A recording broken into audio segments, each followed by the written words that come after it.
Hello students, আশা করছি তোমরা ভালো আছো। আজকে মাধ্যমিক পরীক্ষার্থীদের কথা মাথায় রেখে লাইফ সায়েন্স থেকে বেস্ট 50টা অতি সংক্ষিপ্ত প্রশ্ন নিয়ে হাজির হয়েছে। কোশ্চেনগুলো কিন্তু প্রত্যেকটা বাছাই করা। এই কোশ্চেনগুলো করে গেলেই তোমরা 100% কমন পাবে। টেস্ট এবং মাধ্যমিক পরীক্ষার্থীদের জন্য খুবই উপকারী একটা ভিডিও হতে চলেছে। চলো কথা না বাড়িয়ে কোশ্চেনগুলো আলোচনা করা যাক। স্ক্রিনের সামনে ভেসে উঠেছে মাধ্যমিক exam life science top 50 MCQ. এই 50টা এমসিকিউ করে গেলেই কিন্তু মাধ্যমিক পরীক্ষায় লাইফ সায়েন্স বাজিমাত। চলো দেখে নিই একের কোশ্চেন। কিছু ফুল সূর্যোদয়ের পরে ফোটে কিন্তু সূর্যাস্তের সঙ্গে সঙ্গে মুদে যায়, এটি কি? এটি হচ্ছে ফটোনাস্টিক। এরপর দুয়েরটা হচ্ছে বনচারাল উদ্ভিদের পাতার পত্রফলকের সঞ্চালনের কারণ কি? উত্তর হবে রসস্ফীতিজনিত চাপের পরিবর্তন। তিনের কোশ্চেন, অ্যাডিনিন গোষ্ঠীভুক্ত ক্ষারীয় উদ্ভিদ হরমোনের নাম কি? উত্তর হবে সাইটোকাইনিন। চারের কোশ্চেন, আইবি এর পুরো নাম কি? উত্তর হবে ইন্ডোল বিউটারিক অ্যাসিড। এটা নিশ্চয় তোমরা জানো। এরপর পাঁচের কোশ্চেনটা দেখে নাও, কোন হরমোন বীজহীন ফল উৎপাদনে সাহায্য করে? এটা তোমরা সকলেই জানো, ইন্ডোল অ্যাসিটিক অ্যাসিড। ছয়ের কোশ্চেন, একটি প্রাকৃতিক উদ্ভিদ হরমোনের নাম লেখো। উত্তর হবে আইএএ অর্থাৎ ইন্ডোল অ্যাসিটিক অ্যাসিড। এরপর সাতের কোশ্চেন, আইপি এর পুরো নাম লেখো। উত্তর হবে ইন্ডোল প্রোপানোইক অ্যাসিড। আটের কোশ্চেন, এনএএ এর পুরো নাম লেখো। উত্তর হবে ন্যাপথলিন অ্যাসিটিক অ্যাসিড। নয় কোশ্চেন, একটি কৃত্রিম উদ্ভিদ হরমোনের সম্পূর্ণ রাসায়নিক নাম লেখো। উত্তর হবে ইন্ডোল বিউটারিক অ্যাসিড বা আইবিএ। এরপর 10এর কোশ্চেন, জিটিএইচ এর পুরো নাম লেখো। উত্তর হবে গোনাডোট্রপিক হরমোন। এরপর 11 কোশ্চেন, মানব দেহে অবস্থিত একটি মিশ্র গ্রন্থির উদাহরণ দাও। খুব ইম্পর্টেন্ট কোশ্চেন, অগ্নাশয়। এরপর 12 কোশ্চেন, ইনসুলিন হরমোন কোন গ্রন্থি থেকে নিঃসৃত হয়? উত্তর হবে অগ্নাশয় এর আইলেটস অফ ল্যাঙ্গারহ্যান্সেন বিটা কোষ থেকে। এরপর 13 কোশ্চেন, এসটিএইচ এর সম্পূর্ণ নাম কি? উত্তর হবে সোমাটোট্রপিক হরমোন। 14 কোশ্চেন, গোনাডোট্রপিক হরমোনের কোন গ্রন্থি থেকে ক্ষরিত হয়? উত্তর হবে অগ্রপিটুইটারি। এরপর 15 কোশ্চেন, শুক্রাণু উৎপাদনে সাহায্যকারী হরমোনটির নাম লেখো। উত্তর হবে টেস্টোস্টেরন। এরপর 16 কোশ্চেন, থাইরক্সিন হরমোন কোন অন্তঃক্ষরা গ্রন্থি থেকে ক্ষরিত হয়? উত্তর হবে থাইরয়েড গ্রন্থি। 17 কোশ্চেন, মহিলাদের ক্ষেত্রে গ্রাফিয়ান ফলিকল স্টিমুলেটিং হরমোন ডিম্বাশয়ের গ্রাফিয়ান ফলিকল থেকে যে হরমোন ক্ষরণে উদ্দীপনা জগায় সেটি কি?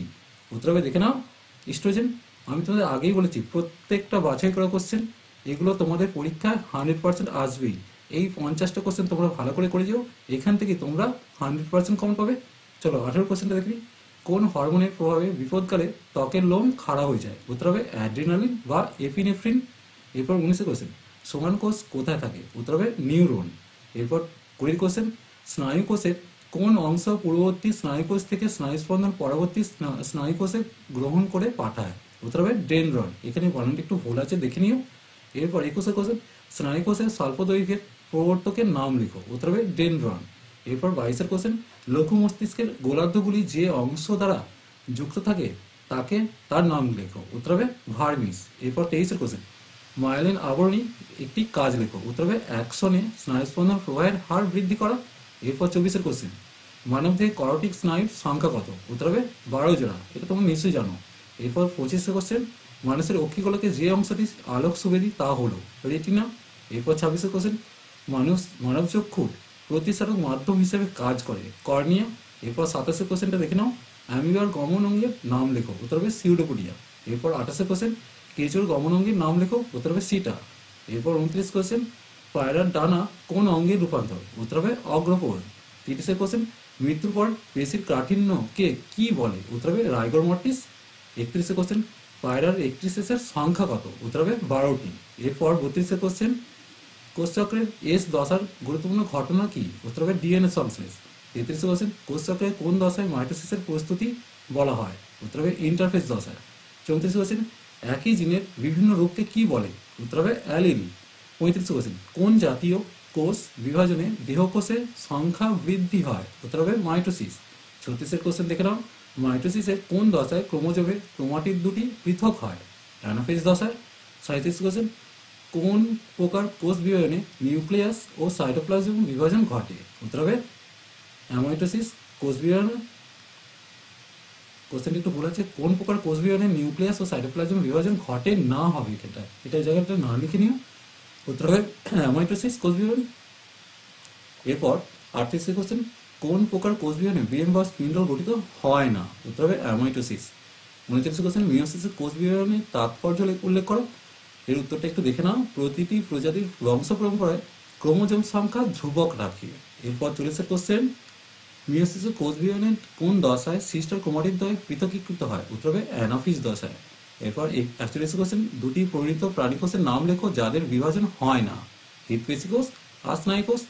42 কোশ্চেন, মাইটোসিসের কোষ বিভাজনের কোন দশায় নিউক্লিয় পর্দা ও নিউক্লিয়ার আঁশের অবলুপ্তি হতে দেখা যায়? উত্তর হবে প্রবেশ দশা। এরপর 43 কোশ্চেন, উদ্ভিদের অযৌন জননের একক কি? উত্তর হবে রেণু। এরপর 44 কোশ্চেন, যৌন জননের একক কি? উত্তর হবে গ্যামেট। এরপর 35 কোশ্চেন, পাথরকুচি গাছের পাতার কিনারা অপত্য উদ্ভিদ জন্মানো কি ধরনের জনন? উত্তর হবে প্রাকৃতিক অঙ্গজনন। এর 46 কোশ্চেন, কোন প্রকার জননে অপত্যের নতুন বৈশিষ্ট্যের প্রকাশ সম্ভাবনা থাকে? উত্তর হবে যৌন জনন। 47 কোশ্চেন, অনিষিক্ত ডিম্বাণু থেকে সরাসরি অপত্য জীব সৃষ্টি হওয়ার পদ্ধতিকে কি বলে? উত্তর হবে অপুঞ্জনী। 48 কোশ্চেন, মানুষের শুক্রাণুতে অবস্থিত অটোজোমের সংখ্যা কত? 22। এরপর 49 আর 50 প্রশ্ন দেখলাম, যে প্রক্রিয়ায় রানী মৌমাছির অনিষিক্ত ডিম্বাণু থেকে পুরুষ মৌমাছি বা ড্রোন সৃষ্টি হয় তাকে কি বলে? অপুঞ্জনী। এরপর 50 কোশ্চেন, থ্যালাসেমিয়া রোগের জন্য দায়ী জিন মানুষের কোন ধরনের ক্রোমোজোম বহন করে? উত্তর হবে অটোজোম। এই হলো টোটাল 50 এমসিকিউ। এই 50টা এমসিকিউ করে গেলেই তোমাদের এমসিকিউ পরীক্ষায় কমন পেতে কেউ আটকাতে পারবে না। এরপর পাঠ্য ভিডিও নিয়ে খুব তাড়াতাড়ি হাজির হবো। ভিডিওটি ভালো লাগলে লাইক, শেয়ার ও কমেন্ট করো। পারলে চ্যানেলটিকে সাবস্ক্রাইব করে নিও। চলো টাটা, বাই বাই।